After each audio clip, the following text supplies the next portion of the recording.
77X के मैं बनाना चाहता हूं, बल्कि मैं जानता हूं कि उसकी परफॉर्मेंसेस कैसी है, मैं आप तक पहुंचाना चाहता हूं। इस प्रोसेसर को जरूर कंसीडर करो। Very good value for money processor.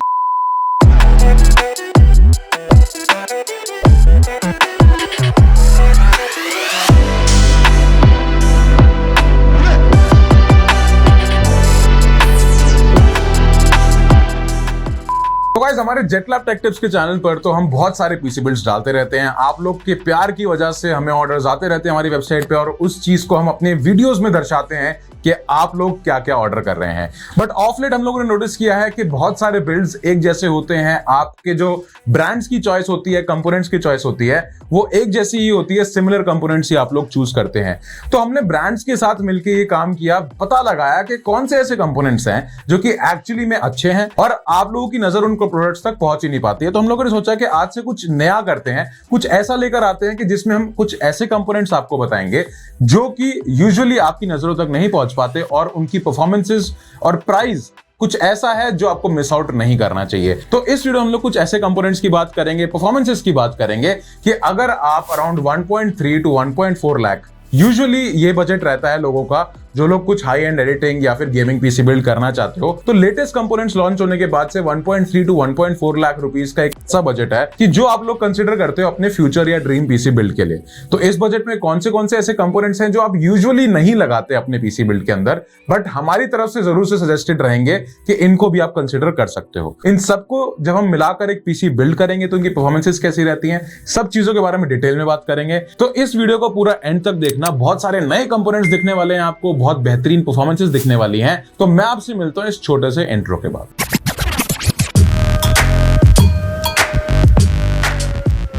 मैं आपको बताऊंगा कुछ ऐसे कंपोनेंट्स जो कि आपके पीसी बिल्ड में आज के टाइम में, क्योंकि अगर आप एक AMD पीसी बिल्ड कर रहे हैं तो ये कंपोनेंट्स जरूर से होने चाहिए। तो टॉकिंग अबाउट द कंपोनेंट, सबसे पहले बात कर लेते हैं मदरबोर्ड की। तो यहां पर हम जो पीसी बिल्ड में मदरबोर्ड यूज कर रहे हैं वो है ASRock की तरफ से आने वालों का B650 Pro RS। ये जो मदरबोर्ड है, ये एक ऐसा मदरबोर्ड है जो कि AMD की लाइनअप के साथ ही लग सकता है, क्योंकि एक B650 सीरीज का है। और सेकंडली, AMD के जो B650 सीरीज के मदरबोर्ड्स हैं वो सभी मदरबोर्ड्स ओवरक्लॉकेबल होते हैं।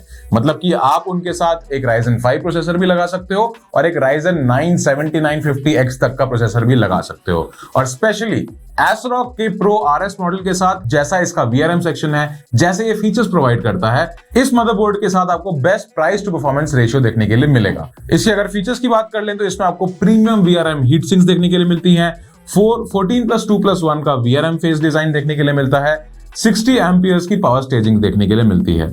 और आप इसमें, जैसे कि मैंने पहले बताया, किसी भी टाइप का CPU यूज कर सकते हैं, हालांकि वो बस AMD Ryzen 7000 सीरीज या उसके बाद का होना चाहिए।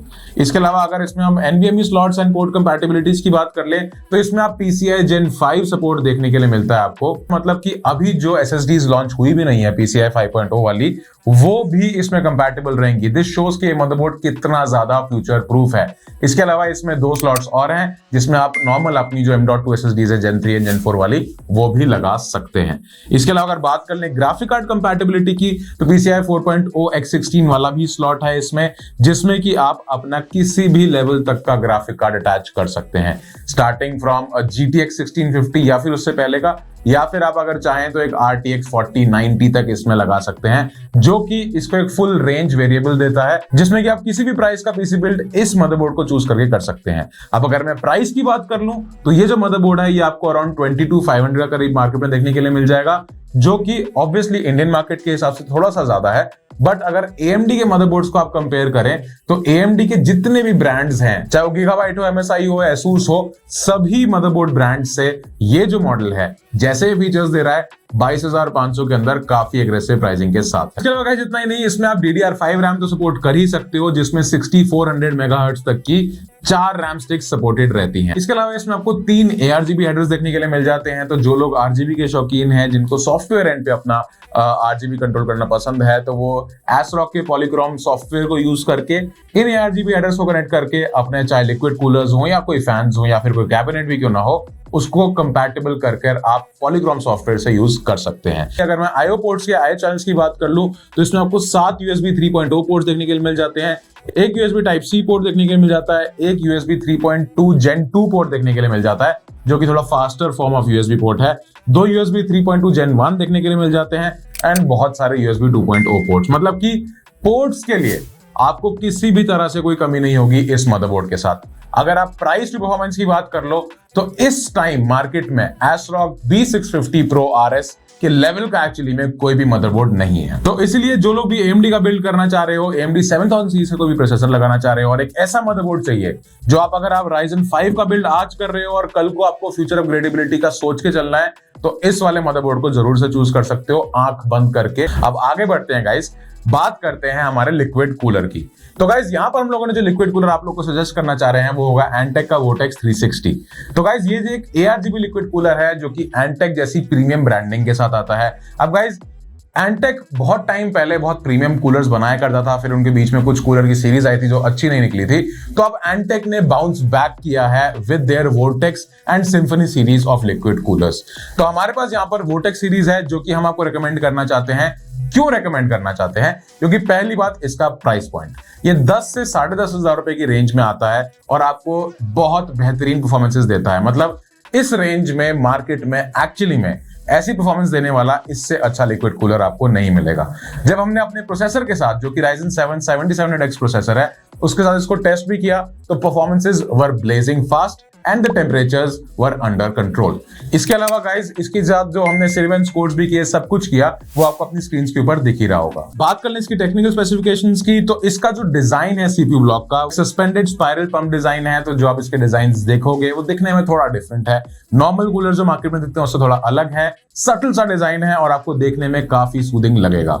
इसके अलावा इसका जो पंप है that is actually very highly efficient, cooling करने में एंड हीट डिसिपेशन में काफी प्रीमियम लुक्स ही नहीं परफॉर्मेंस भी आपको लेकर कर देगा। इसकी जब ट्यूबिंग की बात कर लें तो वो EPDM हाई डेंसिटी ट्यूबिंग है जो कि एक्चुअली में जब लिक्विड होता है उसमें कम से कम लॉसेस हो उसमें हेल्प करती है एंड EPDM कूलिंग एक्चुअली में प्रीमियम लिक्विड कूलर्स में ही यूज होती है। इसके अलावा अगर इसके फैंस की बात कर लें तो वो एंटेक के फ्यूजन PWM ARGB फैंस हैं जो कि आपने देखे से लग रहे होंगे। आपने देखा होगा पहले NZXT के एयर AER करके फैंस आते थे, उन फैंस जैसा इसका डिजाइन है। तो जैसे वो प्रीमियम फैंस थे वैसे ही सेम प्रीमियम फैंस आपको इस लिक्विड कूलर में भी देखने के लिए मिलेंगे।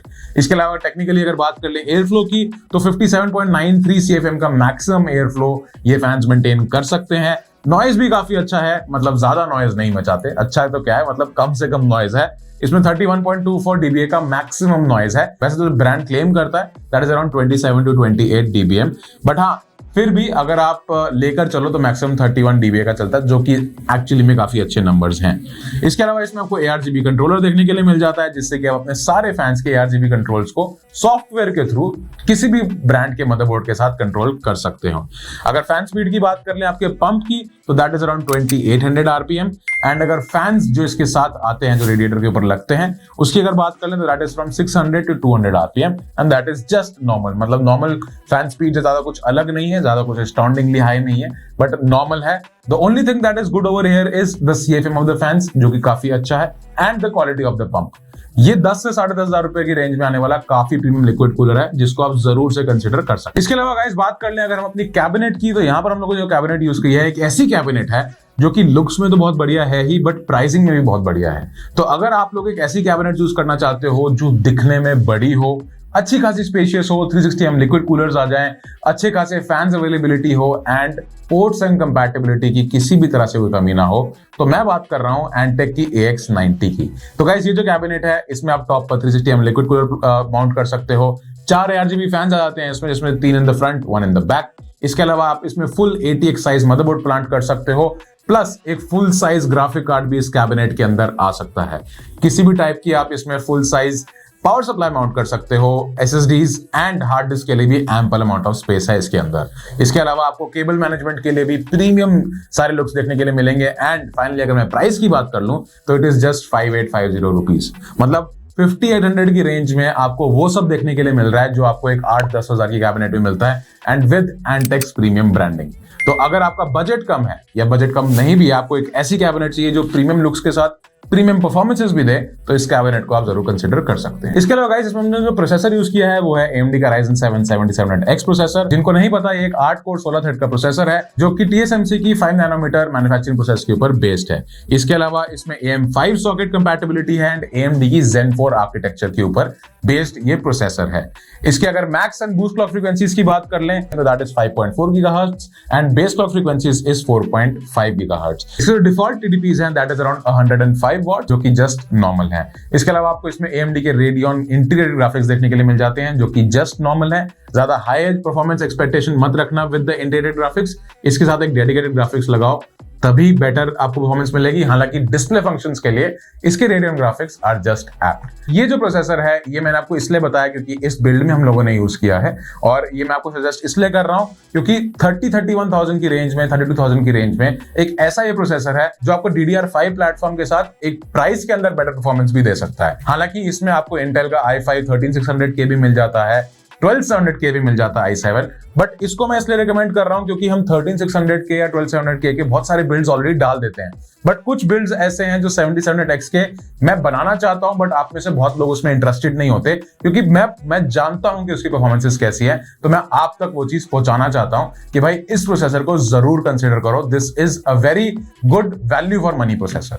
अब गाइज बात कर लेते हैं पावर सप्लाई। ऐसे तो गाइज 7700X जो है 105 वॉट TDP लेता है। हम लोगों ने जो ग्राफिक कार्ड यूज किया वो था 36K Ti, around 150 to 200 watts उसके हैं, तो हमारे बिल्ड के हिसाब से 650 what supply was more than enough.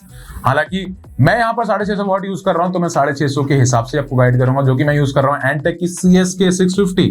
CSK 650 एक ऐसी पावर सप्लाई है जो 4000 से 4300 की रेंज में आपको मार्केट में देखने के लिए मिल जाएगी एंड ये पावर सप्लाई जो है ये एक्चुअली में वैल्यू फॉर मनी है और मेरा पर्पस यही था कि आपको मैं वैल्यू फॉर मनी बताऊं इस वीडियो के अंदर कि आप अगर कोई भी बंदा अगर 4000 रुपए 5000 रुपए खर्च कर रहा है तो उसको ऐसी चीज गाइड करूं जिसमें उसको वैल्यू भी मिले एंड कुछ बफर भी बच जाए उसके पास जिससे वो बेटर कंपोनेंट्स या किसी और अल्टरनेटिव ऑप्शंस के ऊपर स्पेंड कर सके। तो यहाँ पर CSK 650 एक ऐसी सप्लाई है जो 5 साल की वारंटी के साथ भी आती है एंड आपको इसमें बेहतरीन परफॉर्मेंसेस भी देखने के लिए मिल जाती हैं, प्लस 650 वॉट की परफॉर्मेंस तो है ही and moreover this is a bronze rated power supply.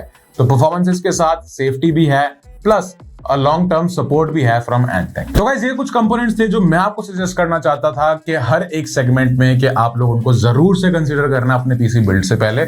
और जरूरी नहीं है कि ये सिर्फ इतने ही कुछ कंपोनेंट्स हैं, और भी बहुत सारे ऐसे कंपोनेंट्स हैं जो आप लोग की नजर से शायद बच के रह जाते हैं बट वो एक्चुअली में अच्छे कंपोनेंट्स हैं और हम लोग कोशिश करेंगे कि आने वाली वीडियोस में उनको भी कवर करें ताकि आप तक वो नॉलेज पहुंच पाए जो कि मेजॉरिटी पीसी बिल्डर्स, जैसे मैं पीसी बिल्ड करता हूं, अपनी वीडियोस डालता हूं पीसी बिल्ड की, वो इग्नोर इसलिए कर देते हैं क्योंकि आप तक उनको उन प्रोडक्ट्स के बारे में नॉलेज ही नहीं होती। तो ये प्रोडक्ट्स ऐसे हैं जो आप जरूर से कंसिडर करना अपने अगले पीसी बिल्ड के अंदर ताकि आप एक ऐसा पीसी बिल्ड कर पाएं जो कि वैल्यू फॉर मनी हो एंड आपको परफॉर्मेंसेस में भी बेहतरीन मिले। इसी के साथ गाइज मैं आपको छोड़ता हूं कुछ बेंचमार्क्स के साथ ताकि आप लोग देखिए कि इस पीसी बिल्ड की कैसी परफॉर्मेंसेस थी, कैसे टेम्परेचर्स थे और उसके बाद आप अपनी समझ से डिसीजन बना सकें। So thank you so much guys, आप लोग देखो बेंचमार्क्स, मैं आपसे मिलता हूं अगली।